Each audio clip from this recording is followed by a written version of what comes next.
más y mejor, ¿verdad? Es lo que tiene vivir en la tierra donde vive el sol, que a estas horas de la mañana pues este solazo nos acompaña y la verdad que es maravilloso.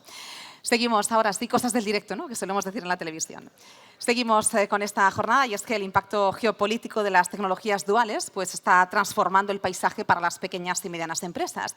Estas tecnologías, que pueden servir tanto para fines civiles como militares, crean un escenario donde las pymes pueden convertirse en actores claves. Ahondamos más sobre este asunto con Gonzalo León, el vicepresidente de la Fundación Círculo de Tecnologías para la Defensa y Seguridad. Es además profesor emérito en la Universidad Politécnica de Madrid, delegado del rector para Relaciones Institucionales en Defensa y académico de la Real Academia de Doctores de España y de la de Ciencias y Artes Militares.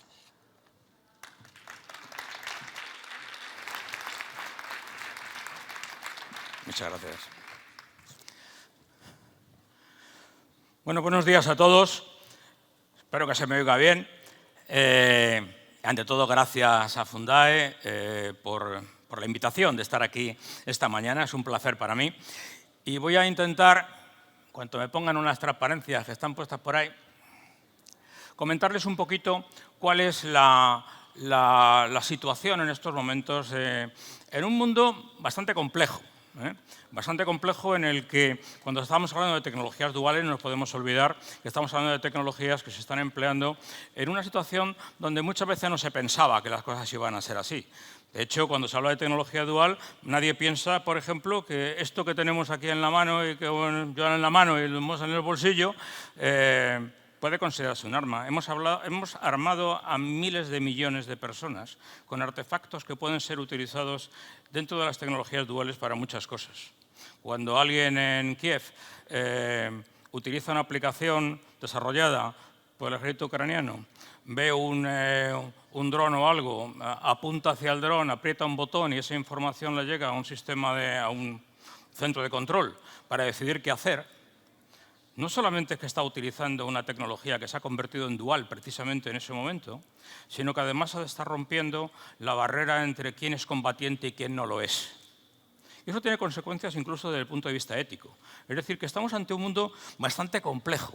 De hecho, cuando me voy a referir fundamentalmente a la situación de la Unión Europea, que es una manera de hablar, tomándolo del último informe de Mario Draghi de hace unos días, decía que el modelo europeo combina una economía abierta, un alto grado de competencia en el mercado y un marco jurídico sólido y políticas activas para luchar contra la pobreza y redistribuir la riqueza. Es verdad, esto forma parte de ese contexto en el cual hemos creado, en definitiva, en la Unión Europea como un elemento en el cual nosotros, como europeos, nos sentimos perfectamente incardinados. Somos todavía un 17% del PIB mundial, con 440 millones de consumidores o algo así. Es decir, que tenemos un peso importante en lo que es una distribución de la riqueza mundial. China nos ha alcanzado, estamos a la par exactamente con China. Lo que pasa es que vamos a ir perdiendo esa calidad a lo largo del tiempo. Simplemente la evolución demográfica nos dice que en el 2070 la Unión Europea supondrá solamente el 3,7% de la población mundial. Por tanto, nuestro peso relativo va a ir cambiando. Pero además nos encontramos con un problema de varios tipos. Evidentemente, las crisis en el contexto externo pues, va a poner en duda algunos de los elementos que nos han servido durante las últimas décadas para que la Unión Europea sea lo que es. La Unión Europea se ha beneficiado durante décadas de un mercado abierto, basado en reglas, donde puede adquirir cualquier cosa y venderla en cualquier lugar del mundo. Cuidado, eso ya no va a ser tan cierto. La Unión Europea fue capaz de asegurar un suministro de energía de forma estable. La guerra de Ucrania nos puso precisamente en valor la dificultad de mantener eso. El tema del gas de Rusia es un ejemplo típico. Y además la era de estabilidad geopolítica durante varias décadas ha permitido a la Unión Europea separar la política económica de la de seguridad y utilizar eso que se denomina el dividendo de la paz para, sin preocuparnos demasiado de utilizar demasiados recursos en defensa, porque teníamos el paraguas, entre otros, de Estados Unidos. No olvidemos que durante muchos años los europeos estábamos luchando para que los Estados Unidos no se fueran de Europa. Muchas veces se olvida eso de Yankees go home, muy bonito después. Pero, en realidad, en estos momentos, la reducción del gasto en defensa nos permitió ayudar a un desarrollo económico. No os preocupéis porque, a cambio de mantener esa supremacía por parte de Estados Unidos y esa especie de podéis dedicar los recursos a otras cosas. El problema es que todos estos elementos están en crisis. Y si están en crisis, quiere decir que va a haber impactos importantes en la Unión Europea. Claro, además, vivimos un mundo que depende enormemente de la tecnología. De hecho, una sociedad avanzada, como son las de los países de la Unión Europea, descansa en el uso de unos sistemas tecnológicos con muchas veces la complejidad se infravalora. Es decir, para la persona de la calle, él decía aquí, oye, ponme con mi hijo, decírselo así, y te pone, parece que es una cosa sin problemas. Esto es una cosa elemental. Ocurre siempre, ¿no? No hay problema, y uno da por hecho que aquí hay electricidad en algún enchufe de estos de por aquí. No pasa nada. De hecho, si no hubiera electricidad hoy, teníamos un lío. Pero es que si no hubiera electricidad todo el día, el lío es nacional y muy grave. Y si el lío se prolonga porque no hay electricidad en 3 días, aquí puede caer un gobierno. Es decir, que estamos ante una situación en la que la dependencia es muy importante y las bases técnicas y el funcionamiento integrado se dan por hecho, como si todo estuviese asegurado. Eso no es así, ni siquiera en todas las sociedades avanzadas.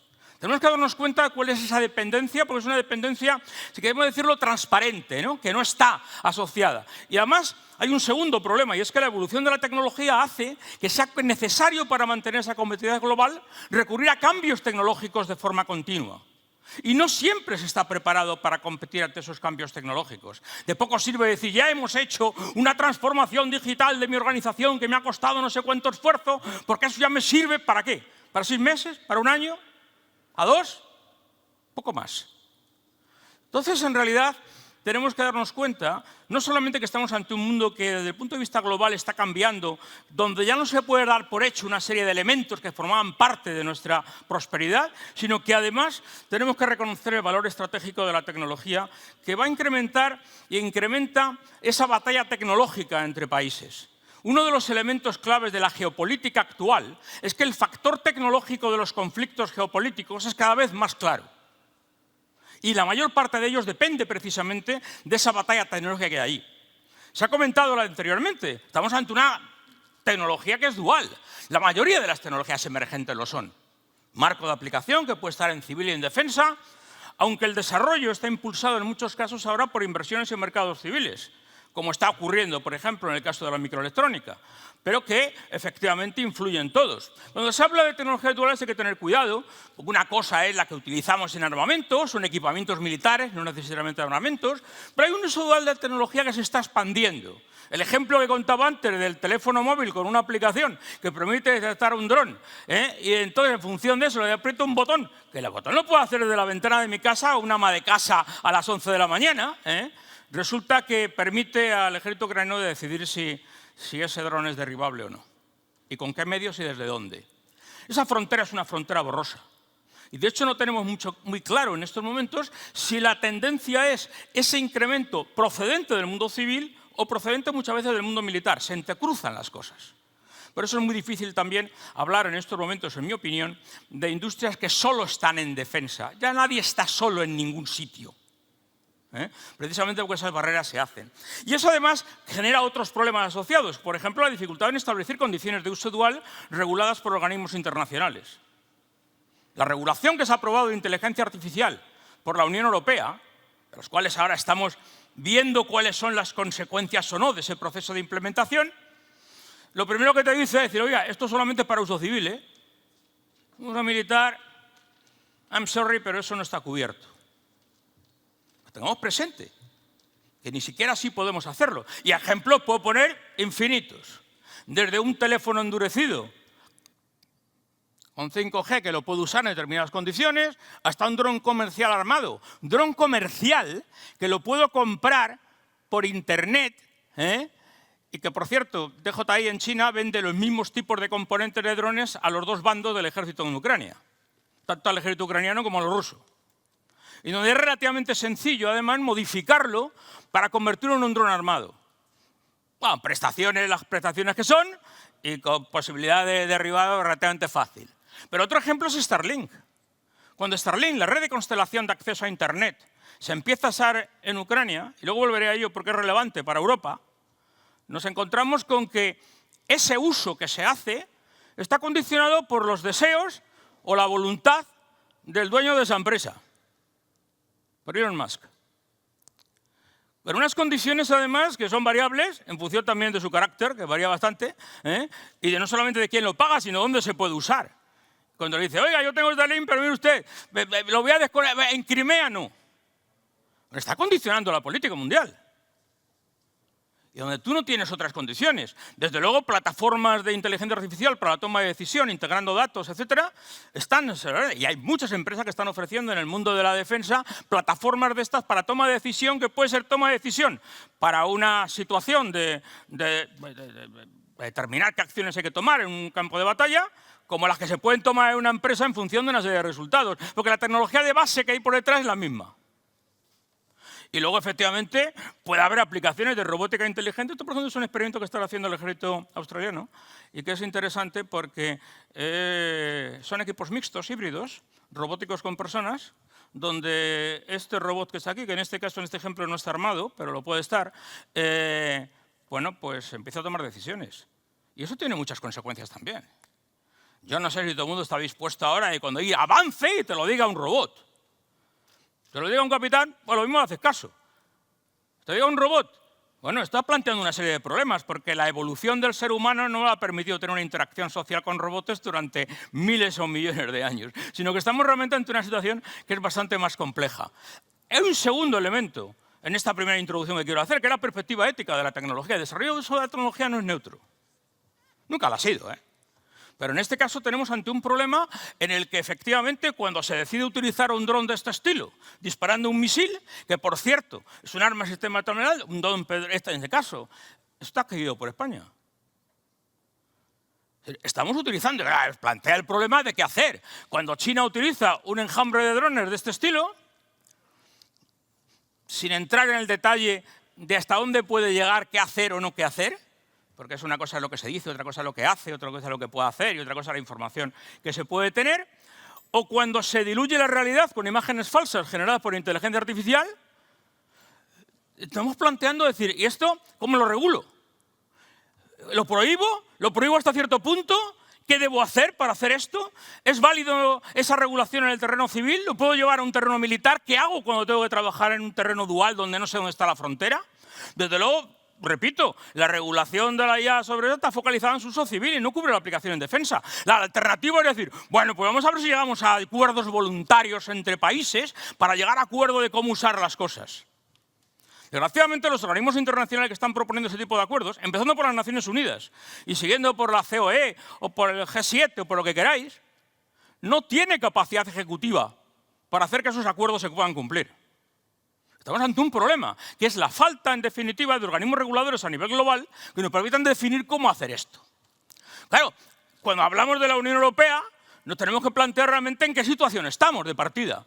Esto que es un esquema interesante porque viene a decir cuál es la situación relativa de China, de la Unión Europea y de Estados Unidos en función de la densidad basada en patentes, fundamentalmente, en la densidad de patentes en determinados ámbitos. Bueno, pues eso en términos de patente nos quiere decir que tenemos en tecnologías digitales una posición relativamente mala. Relativamente mala. Así como la tenemos mejor en tecnologías verdes. En biofueles, en energía eólica, en hidrógeno, en transportes, pero desde luego en Internet de las Cosas, en inteligencia artificial, en temas de blockchains, en ciberseguridad, en cloud, en computadores cuánticos, la situación de Europa es relativamente mala.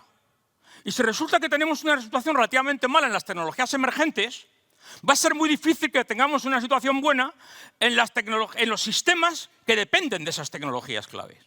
Porque eso nos llevará simplemente a una situación de usuario más o menos avanzado y más o menos inteligente de las cosas, pero no necesariamente en la producción o en la generación de la tecnología básica que hay detrás. Además, incluso cuando podemos tomar esa opción digamos, de usuario avanzado en el desarrollo e integración de sistemas, dependemos de muchos elementos y productos críticos que no están en Europa y que los tenemos que traer de otros sitios. Si vemos un mapa de dónde tenemos que traer las cosas, resulta que es que de los 300 y pico que la Unión Europea identificó como factores fundamentales de productos que necesitamos, prácticamente el 80% vienen de fuera, de la Unión Europea, de los cuales además solo la mitad podríamos encontrar proveedores alternativos. Es decir, que estamos en una situación en la que dependemos realmente y no tenemos asegurado ese suministro. Y además estamos en una situación en la que la aplicación sobre determinadas restricciones a la exportación de materias primas basado en criterios geopolíticos, pues derivados a su vez de sanciones o incremento de aranceles, nos lleva a una situación en la que otros van a reaccionar. China, por ejemplo, ya lo está haciendo sobre grafito, como sobre galio y sobre germanio, que son tres de los elementos que son fundamentales para muchas de las tecnologías que vienen después. Luego nos encontramos con que además esa situación ideal de que las reglas del mercado se cumplían para todo el mundo y todo el mundo podía comprar y vender donde quisiera, pues no son tan verdad. De hecho, dependemos de importaciones críticas y de luego, no solamente porque es importante posar yacimientos y querer explotarlos, sino también la capacidad de disponer de tecnología para la extracción y procesamiento de esas materias primas. Y ahí nos encontramos con otro problema. La Unión Europea tiene problemas, por ejemplo, en el acceso a litio. Sí. ¿Tenemos minas de litios? Sí. ¿Las queremos explotar? No. Bueno, hay que decirle al ciudadano europeo que muy bien, tome la decisión que corresponda, pero que sepa cuáles son las consecuencias de las decisiones que toma. Cuando dices que no quieres abrir la mina de litio en Extremadura, que sepa que vas a depender del litio chino o de Bolivia. Bueno, y eso es algo que saberlo. Claro, cuando nos estamos hablando de la cadena de valor y vemos quién está detrás, por ejemplo, en la energía solar fotovoltaica, eso es Europa y esto es China, para que os hagáis una idea, y estamos hablando de la cadena de solar fotovoltaica, pues nos damos cuenta que en wafers, las obleas, sobre las que se construyen las células solares, dependen del 97% de China. Las células solares, el 85%. Los módulos solares, el 75%. Entonces, cuando Europa dice, voy a hacer una transición verde y voy a basar gran parte de esa transición en el uso de la energía fotovoltaica, que sepamos como europeos que lo que estamos haciendo es asegurar una dependencia tremenda con respecto a China porque no controlamos ninguno de los elementos de la cadena de valor. ¿Podemos hacer una transición energética sin controlar ningún eslabón de la cadena de valor? Cuando la teníamos, porque hace 12 años, por cierto, la industria fotovoltaica en Europa tenía un peso que hemos destruido porque no hemos podido luchar contra una bajada drástica de precios, dumping, medio dumping o como lo queramos llamar, procedente de China. Y han ido cerrando. He vivido el tema de isofotón, por ejemplo. O sea, conozco un poco ese tema. Bueno, pues en realidad estamos. Y cuando hablamos de batería, pues dependemos del 76% de ahí. Claro, ¿qué quiere decir eso? Quiere decir cuando en estos momentos estamos hablando de un sector fundamental en Europa, que es la industria de automoción, puede perder su competitividad internacional. Porque resulta que lo que éramos fuertes es el motor de combustión. Y China durante 10 años nos ha ido ganando la partida sobre el motor eléctrico. Nosotros encima hemos acelerado el proceso de electrificación del sector del automóvil y nos ha pillado en un momento en el que ni podemos aprovechar lo que sabíamos del motor de combustión y dependemos ahora de unas baterías que tampoco fabricamos y de un vehículo eléctrico que ahora lo único que nos queda es opción 1. Nosotros priorizamos el objetivo de descarbonización y por lo tanto, pues ¿qué le vamos a hacer? O defender la industria imponiendo aranceles al vehículo eléctrico, como se está haciendo, Estados Unidos lo puede hacer, es un mercado distinto, no voy a entrar en ello, y retrasando la transición energética. Pero si lo hacemos, que sepamos que estamos poniendo aranceles que pueden limitar una serie de cosas y entre ellas la presencia de las industrias de automoción europea en China. Y si no, leed la posición que están teniendo algunas de las grandes empresas de automoción europea diciendo a la Unión Europea, por favor, no ponga aranceles, porque lo que estoy haciendo es desplazándome del mercado de China. Bueno, evidentemente estamos en una situación complicada. Y claro, dice, bueno, pero no seamos así. Seguro que la cadena de valor es resiliente. Es una palabra ahora que se utiliza mucho, ¿verdad? Bueno, es verdad, la defensa diplomática y militar de rutas comerciales es un tema viejo. De hecho, el gran poder naval británico desde el siglo XVIII y siglo XIX se basa precisamente en la defensa de su imperio comercial. Es evidente. Y hay que combinarlo, no voy a entrar mucho, en medidas de carácter duro, carácter blando, lo que se llama ahora el Smart Power, que es una cosa así un poco mixto, muy bonito, pero desde luego hay riesgos comerciales derivados de situaciones de conflicto que están ayudando muchas cosas. ¿Qué pasa ahora en el Mar Rojo? Pues en el Mar Rojo hay petroleros atacados por los hutíes.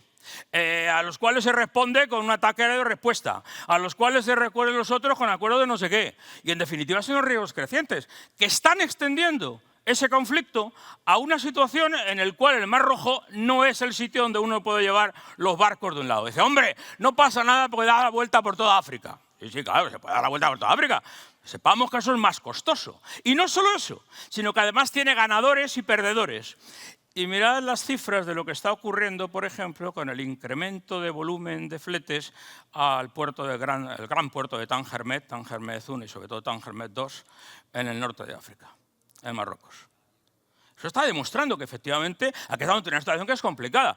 ¿Qué está ocurriendo con las cadenas globales? Y me acercarán a las pymes, porque es una cosa de las que van a depender de forma directa. Bueno, pues eso han acentuado con los riesgos geopolíticos un mecanismo en que la globalización, si no se ha muerto, que no se ha muerto, lo que sí es verdad que se está transformando. Y estamos pasando con un nivel de conflictividad creciente de un mecanismo en que el elemento clave, el driver, era la eficiencia económica, porque estaba basado en la seguridad y yo entonces pues hacía todo, si es posible, en otro sitio, con la producción just in time, solo produjo cuando lo necesito, incluso puedo tener algún stock en un barco por ahí que ya lo llevaré a un sitio a otro si hace falta, pero con el riesgo de ruptura de cadenas globales, lo que está empezando a pensar es en otra cosa. Está empezando en el nearshoring, que es una palabra para decir, oiga, por lo menos fabrica cerca. Cuidado, eso es bastante engañoso. Y además tenga reservas estratégicas. El caso de la pandemia nos pilló sin mascarillas. Bueno, de hecho, en Europa el único país que tenía mascarillas almacenadas con una reserva estratégica era Bélgica, que las tuvo que tirar porque se habían pasado todas. La ley que está ahora en proceso de discusión, de industria y soberanía tecnológica, si no recuerdo mal el nombre, va a intentar precisamente volver a poner sobre la marcha, sobre la mesa, el tema de las reservas estratégicas y tal. Aquí el objetivo ya no es la eficiencia económica, es la resiliencia de las cadenas globales capaces de atender a crisis globales cuando ocurran. Pero con los conflictos geopolíticos, lo de estar cerca tampoco vale. Y entonces hay que pasar a otra cosa, que es hacerlo en países amigos. Hacerlo en países amigos implica, junto a reservas estratégicas, fabricación local cuando se pueda, etcétera, está marcando realmente otro factor geopolítico que no tiene nada que ver con la economía de la producción. Tiene que ver precisamente con quién lo hago y de quién me fío.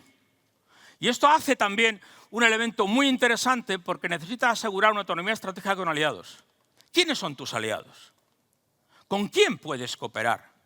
¿Dónde puedes fabricar con una estabilidad suficiente en el tiempo como para asegurar que eso se va a mantener? Bueno, volveré sobre ello al final, pero esto es un elemento fundamental aquí. Y eso al final son consecuencias geopolíticas de una estrategia de reducción de riesgos porque ya no puedes dar por hecho que las cadenas globales están todas perfectamente aclaradas, todo el mundo va a cumplir las reglas mundiales de la Organización Mundial del Comercio y no pasa nada. Pues sí, sí pasa. Bueno, si eso es así, tenemos un montón de puntos de fricción. Me voy a centrar solamente a partir de ahora en el mundo digital, que es el que por formación mía conozco más y trabajando más. Ahí puedes hacer incluso puntos de fricción sobre los materiales, sobre los semiconductores, sobre la computación y conectividad, sobre las plataformas, la inteligencia artificial o incluso sobre los productos y servicios digitales. En cada uno de esos, no voy a entrar ahora en ese detalle, encontramos problemas que son de carácter geopolítico. Tenemos problemas desde la ciberseguridad, la protección de cables de datos, algún par de ellos, de casos de este estilo. Lo que quiero deciros es que los problemas de conflictos, de los choques geopolíticos que están produciendo en todos los niveles, desde los materiales hasta los productos y servicios. Voy a poner algunos ejemplos. No tengo tiempo para detallar todo esto. Por ejemplo, la dependencia de plataformas digitales, que es uno de los problemas que Europa tiene en estos momentos. Tan importante como el flujo de productos físicos es el flujo de datos. Es el petróleo, ¿no? Si queréis, del siglo XXI. O sea, esos son los datos. ¿Y los datos qué pasa? Bueno, pues los datos se manejan básicamente a través de una serie de plataformas digitales de las que Europa carece. Hemos hecho algunos esfuerzos, pero en realidad ninguna gran red social utilizada en Occidente es europeo. Datos de febrero de este año. Facebook, YouTube, Instagram, TikTok, LinkedIn, Twitter. No hay ninguna europea. No hay ninguna europea. Se han intentado hacer, sí, hemos gastado mucho dinero los europeos, por cierto, dinero público, en intentar obtener de algunas una información que nos pudiera manejar una plataforma digital europea de datos. Incluso un esfuerzo de tener conjuntos de datos controlados, como es Gaia, Gaia X, que sinceramente hemos trabajado para que Gaia fuese una red, no se está imponiendo. No se está imponiendo en estas redes mundiales. ¿Y eso qué quiere decir? Bueno, pues que si la única defensa que nos queda son regulaciones, para poner condiciones para que todos estos de aquí ofrezcan sus productos y servicios en Europa con determinadas condiciones que para los europeos nos parecen adecuadas, y si no les aplicamos sanciones, puede que al final hagan caso y modifiquen sus productos y servicios cuando los ofrecen en Europa para cumplir con esas regulaciones. Al fin y al cabo es un mercado de 400 millones de personas, que les interesará un cierto nivel adquisitivo. Pero cuidado, que con eso no vas a dominar los mercados. Lo que vas a hacer, eso sí, es poner ciertas condiciones para otros. ¿Qué vamos a hacer? ¿Regular para que los que nos vendan cosas cumplan ciertas condiciones? Es una actitud a la defensiva, ¿eh? No digo que sea mala, pero cuidado, que es una actitud defensiva solo. Y no sé si será suficiente. Claro, además damos por hecho que los datos esos que utilizamos en nuestras aplicaciones continuamente van a llegar siempre al sitio que corresponde y no hay ningún problema. Esos datos cruzan todo el mundo a través de enormes redes de fibras ópticas o de redes satelitales, pero sobre todo cables submarinos. El cable submarino lleva actualmente alrededor del 95-96% del tráfico mundial de datos. Va por cable, tendido por el mar, en esos miles de cables. Bueno, está muy bien. Por cierto, financiados por grandes empresas. Son cables de Meta o de Google o de no sé quién, o de Amazon. No son cables gubernamentales, por decirlo de esa manera. No los controlamos. Europa no tiene ningún cable propio. Bueno, pues estos cables se pueden romper. Y la rotura intencionada o no de unos cuantos cables de estos tiene un impacto económico brutal. Ya está ocurriendo en el Mar Rojo, cuando en estos momentos ya tenemos 5 de los grandes cables que atraviesan el Mar Rojo rotos.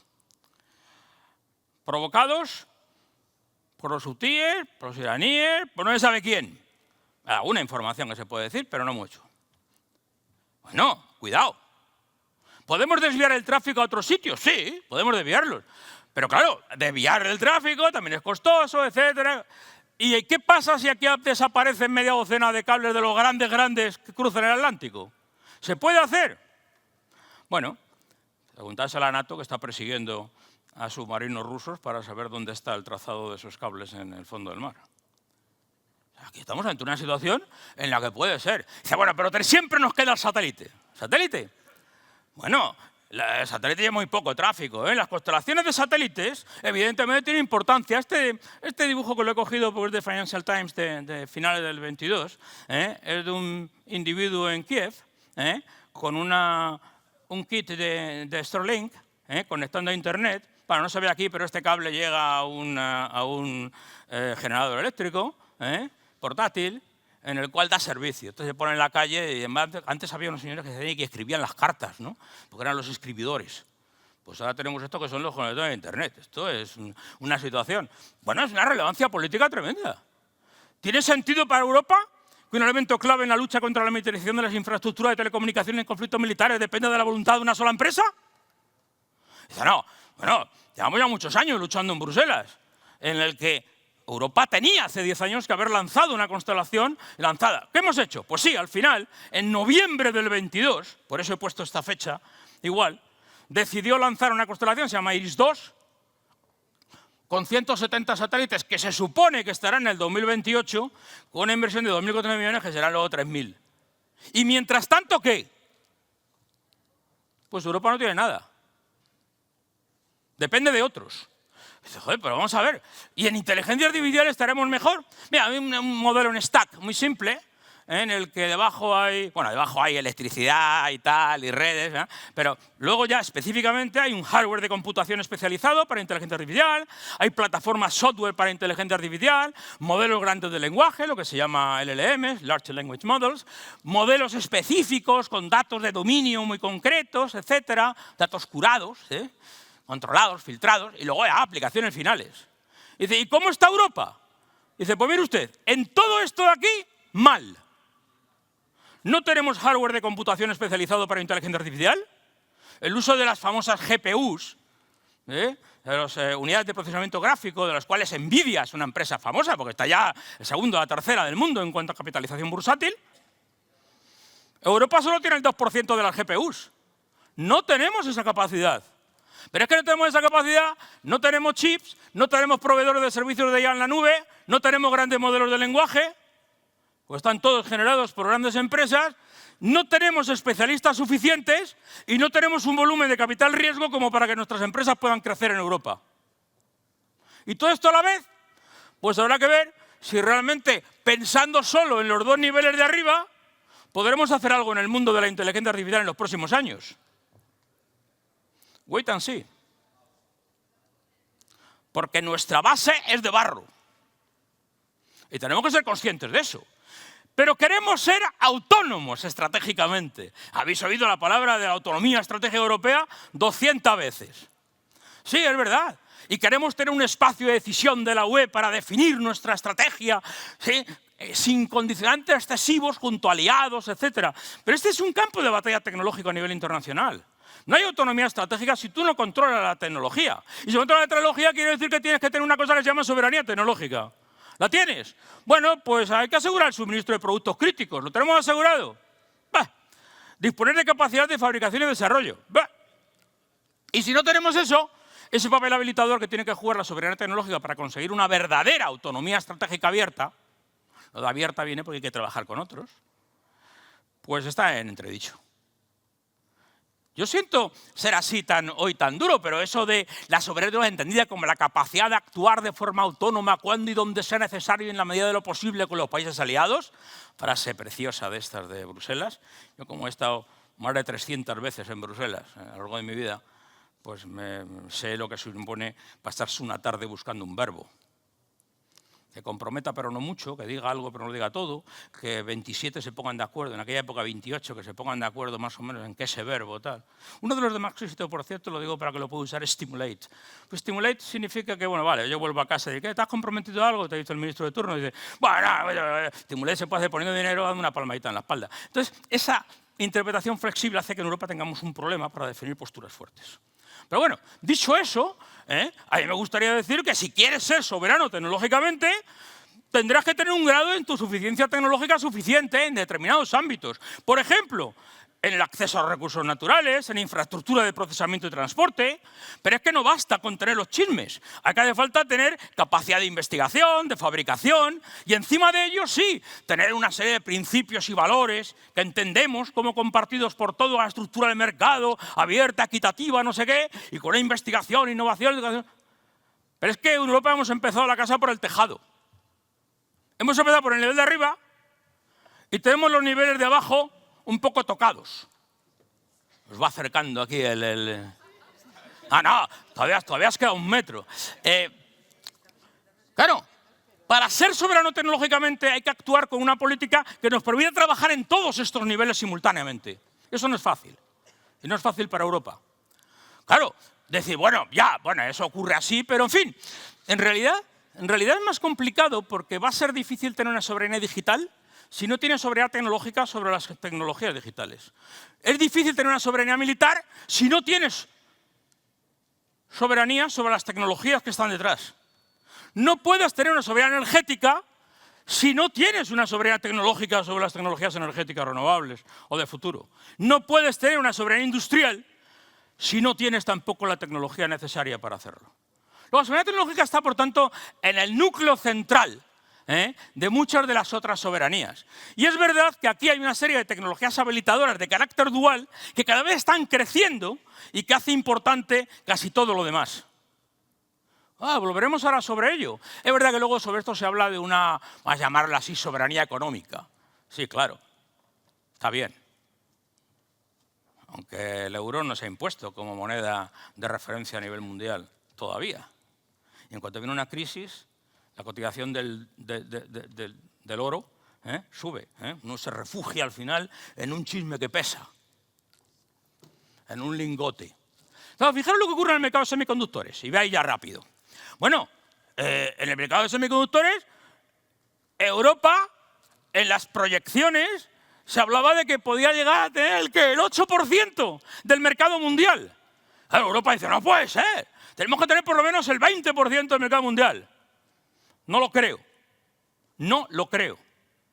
Pero claro, si quieres tener 8% va a ser difícil que controles ese mercado. ¿Qué quieres? ¿Imponer a los demás con un 8% lo que vayan a hacer los demás?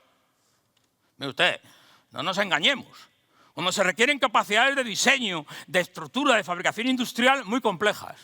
Pongo el ejemplo de ASML, que es una empresa europea, radicada en los Países Bajos, procedente en su origen de Philips, porque es un ejemplo además de donde la geopolítica llega. Y desde luego hay una fuerte presión para fabricar chips de inteligencia artificial, sobre todo basado en GPUs. Cuando uno quiere comprar el último chip de GPU, una empresa española, que no voy a decir el nombre, me decía el otro día que dice, joder, me han dicho que me los dan en mayo del año que viene. Yo no puedo competir en un mercado mundial si mis competidores lo tienen el mes que viene. Ya, pero es que tú estás en Europa. Y tampoco has querido participar en NVIDIA antes, y tampoco tienes un acuerdo no sé qué, y tampoco tienes personal especializado. Claro, ¿qué ha hecho la Unión Europea? Pues para reducir el riesgo de la provisión de semiconductores, aumentando la resiliencia, etcétera, etcétera, dice, voy a montar entonces una estructura basada en una ley, la CHIPS Act europea, que va a intentar reducir la dependencia de proveedores externos, acelerar la digitalización, invertir más en I+D, no sé qué, muy bonito, y para lo cual pongo 43.000 millones. Bueno, ¿es suficiente? Yo que me conozco este tema más por razones más profesionales, ya os puedo decir que no. Están invirtiendo mucho más otros. Y claro, dice, bueno ya, pero voy a construir fábricas de semiconductores en Europa para concentrar inversiones, atraer inversiones de grandes empresas, asignación con eso dinero público para poder hacerlo, acciones además complementadas por los Estados miembros, como ocurre en el caso español con el PERTE-CHIP, por poner un ejemplo, donde de los cuales los 12.600 millones iniciales, 9.000 eran para traer una fábrica que no viene. Pero esta es la realidad. Yo me acuerdo hace el año pasado, cuando hablaba con la jefa de TSMC en Europa, y me decía, mira, voy a poner la fábrica en Alemania y ya veremos en qué condiciones, porque esto no es tan fácil. Y no es tan fácil porque usted me tiene que asegurar una cosa muy simple, que si yo fabrico el mismo chip en Taiwán cuesta 100 y se lo fabrico en Alemania va a costar 130 o 140.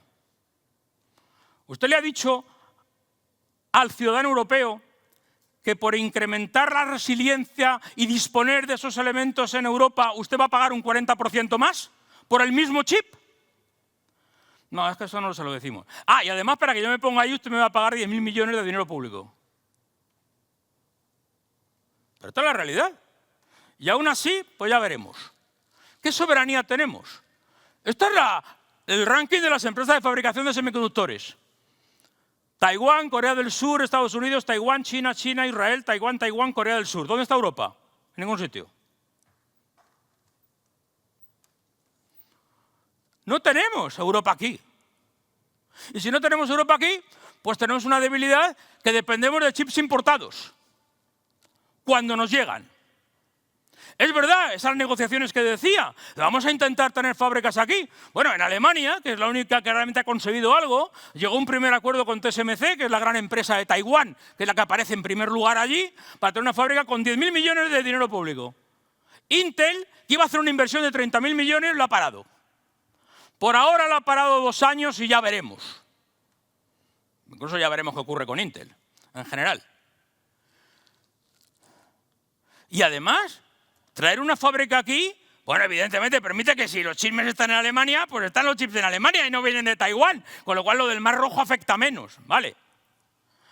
Pero puede correr el riesgo de que lo que tengamos ahí sea una caja negra que no genere valor alrededor. Cosa que evidentemente el gobierno alemán estuvo gestionando mucho. Realmente la fábrica de TSMC se hace con una contribución también de SAP y de Infineon para de alguna manera no tener todo, pero van a tener el control, el 90%. Y nadie va a dejar que su tecnología esté a disposición de los demás. Porque el valor estratégico del control del conocimiento tecnológico es tan fuerte que hace muy difícil que ese conocimiento sea un conocimiento abierto. No hay conocimiento abierto. Y eso tiene impactos geopolíticos importantes en la fabricación de circuitos integrados. ASML, que es esa empresa que fabrica esta especie de autobuses que eso cuestan 400 millones cada uno, que son equipamiento para construir los semiconductores, bueno, pues tiene la tecnología más importante del mundo. Cada chisme de eso cuesta 300 o 400 millones, depende de cómo esté equipado. ¿Pero qué ocurre?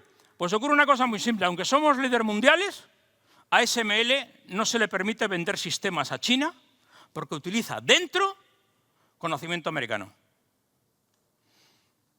Y además, ¿eso ha servido para algo, ese tipo de sanciones? A finales del año pasado, Huawei pone en marcha el Huawei Mate 7 Pro con un chip de 7 nanómetros que se supone que según las sanciones no podría tener. Ha modificado una tecnología de ultravioleta para poder hacerlo en el máximo. Ahora parece que Estados Unidos le va a impedir también a ASML vender ese tipo de cosas a China para bajar más abajo. Es una batalla brutal la que hay en estos momentos ahí. ¿Qué hace Europa? Regular. ¿Hemos regulado digitalmente? Bueno, desde el Reglamento General de Protección de Datos, la Directiva de Ciberseguridad, la Ley de Mercado, la Ley de Servicios, la Ley de Materias Primas, la Ley de Datos, la Ley de chips, la Ley de Inteligencia Artificial última. Bueno, más luego cada país pues interpreta esto con sus propias regulaciones nacionales, con un riesgo de tener una fragmentación en el mercado europeo. Bueno, en mi opinión, no basta con una regulación defensiva. Tener una regulación inteligente, que es otra cosa, y eso va a requerir a ver lo que hay. Cuando hace unos días, en relación con la ley de chips, grandes empresas europeas le piden a la Comisión que mucho cuidadito en implementar la ley de inteligencia artificial, entre ellas SAP, Ericsson, también es europea, y diciendo, bueno, a ver, cuidado. ¿Cuidado por qué? Porque la reacción de otros es decir, bueno, me pones aquí una serie de condiciones, pues no vas a acceder a esa tecnología de último grito.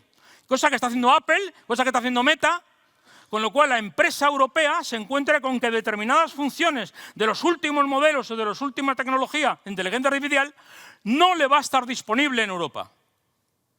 ¿La quieres? Vete a Estados Unidos. Bueno, el sistema no es tan simple. ¿Qué pasa con la pyme? Ya estoy acabando. Bueno, pues la pyme, es verdad, tiene una relevancia brutal. El 99% de las pymes en la vez generan 85 millones de empleos. Pymes se entiende de todo tipo. Para hablar de pymes tecnológicas, no vale tener 6 personas. Hay que hablar por lo menos de lo que se llaman aquí small, con 50 personas, etcétera, para poder tener algo. Pero lo que hay que entender es que crezcan y dispongan de personal especializado en Europa con un acceso a sistemas de todo tipo. Una cosa que ha hecho buena la Unión Europea es permitir que la red de computación de altas prestaciones, de supercomputadores, para entenderlo así en formato más, esté abierta a las pymes. Y de hecho tenemos la obligación, por ejemplo, de que parte del uso del supercomputador de Barcelona, del BSC, pueda ser utilizado por las pymes. Bien, eso está bien, a nivel europeo. Pero estamos ante una situación de riesgos crecientes con mercados tecnológicos y redes de suministros globales. No basta traer a una empresa si su red de suministros se queda en Taiwán. ¿Dónde está la red de suministros de nuestras pymes? ¿De qué dependemos? ¿Cuál es la resiliencia que podemos tener? Y luego, incrementar la resiliencia internacional de la pyme tecnológica europea es un elemento que se ha destacado en Bruselas como uno de los claves para los próximos años. Y claro, el problema es que una pyme tiene escasa capacidad negociadora para asegurar su cadena de suministros, por propio tamaño y por peso en el mercado. ¿Qué hacemos? ¿Dependemos simplemente de una grande? ¿Agrupamos la capacidad de negociación de las pymes? ¿Lo podemos hacer a nivel europeo? ¿Aceptamos desde Europa que ese liderazgo lo haga un país europeo, pero distinto, Francia, Alemania? ¿O no? Bueno, además es difícil el acceso a financiación. Nosotros tenemos bastantes, ahora estamos montando una aceleradora de empresas de defensa y generamos en la Politécnica 20 empresas al año y hemos generado más de 400 empresas. Es decir que, bueno, pues lo que nos está ocurriendo es que el acceso a financiación tecnológica internacional es muy difícil sin abandonar la Unión Europea, porque el fondo de inversión te dice, vale, para una ronda A, ¿vale? Pero si quieres una ronda B, vete a Estados Unidos. Y de hecho, la mayor parte de nuestras empresas tienen ya sede en Estados Unidos. Es una realidad. Muy estudiada, muy conocida, es un aviso que todo el mundo conoce, etcétera, pero que no hemos sabido todavía resolver. Ni la creación del European Innovation Council, ni nada, ha logrado parar esto de una manera clara. Claro, cuando estamos hablando encima de defensa y seguridad, nos encontramos con una fragmentación del mercado de defensa europeo que condiciona el crecimiento de las pymes en ese sector. Y esa es la realidad. Necesitamos cambiar bastante aquí. La primera es que los modelos de desarrollo, experimentación y despliegue tienen que ser mucho más ágiles, flexibles, rápidos y aceptando riesgos. Y hemos creado unos sistemas de adquisición con dineros públicos de todo ese tipo de cosas que van en contra de cualquiera de esos métodos. No son ni ágiles, ni flexibles, ni rápidos, ni aceptan riesgos. Claro, es verdad que el papel esencial de la PYME en la maduración de productos tecnológicos disruptivos, por ejemplo, para llegar hasta TRL6 en la escala de 1 a 9 del nivel de madurez tecnológica, es muy relevante. Para haceros un caso, por la presión de la propia guerra, en Ucrania tuvieron un mecanismo en el que cambiaron totalmente, desmantelaron su sistema de adquisición de sistemas para ser ágiles, flexibles, rápidos, aceptando riesgos. Hay más de 200 startups solo en Ucrania experimentando en el tema de drones. Drones, enjambres de drones, sistemas antidrones, en fin, todo tipo de cosas. De hecho, por cierto, algunas hay posibilidades de traerlas a España, incluso para poder incrementar la producción, estar en un terreno más seguro. Oportunidades. Bueno, y eso está claro que en todo el mundo ha intentado hacer algo. El programa Diana, creado por la OTAN, va un poco en esa línea, con centros de prueba, aceleradoras, fondos de innovación. En DARPA, la Agencia de Defensa Americana, también ha creado toda una estructura, precisamente asumiendo riesgos tecnológicos, siendo más flexibles. La Unión Europea, bueno, el Fondo Europeo de Defensa, muy flexible y muy rápido tampoco es. La Agencia Europea de Defensa, bueno, tampoco. El Horizon Europe, el Horizonte Europa, pues tampoco. O mejoramos esto, o si no tenemos un problema.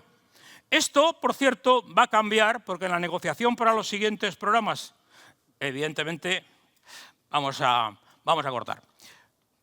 Y para eso, yo, en mi opinión, hay que tener unos ecosistemas de innovación focalizados temáticamente. Una colaboración público-privada me parece que es esencial.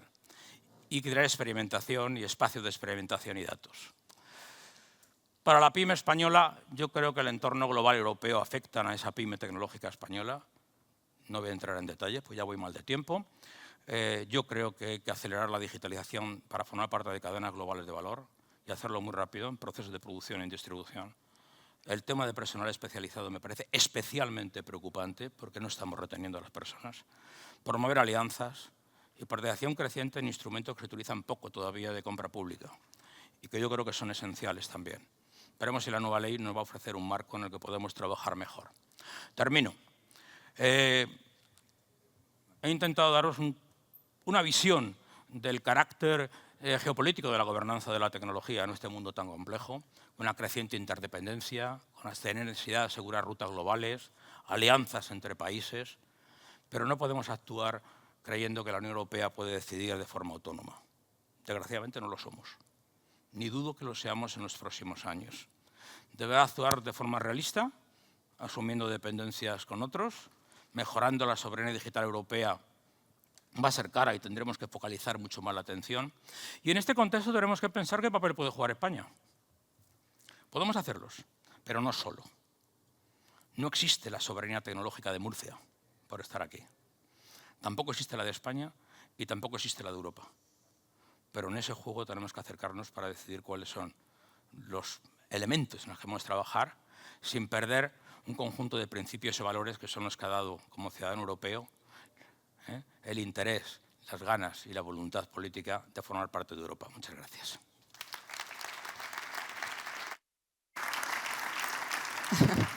Muchísimas gracias.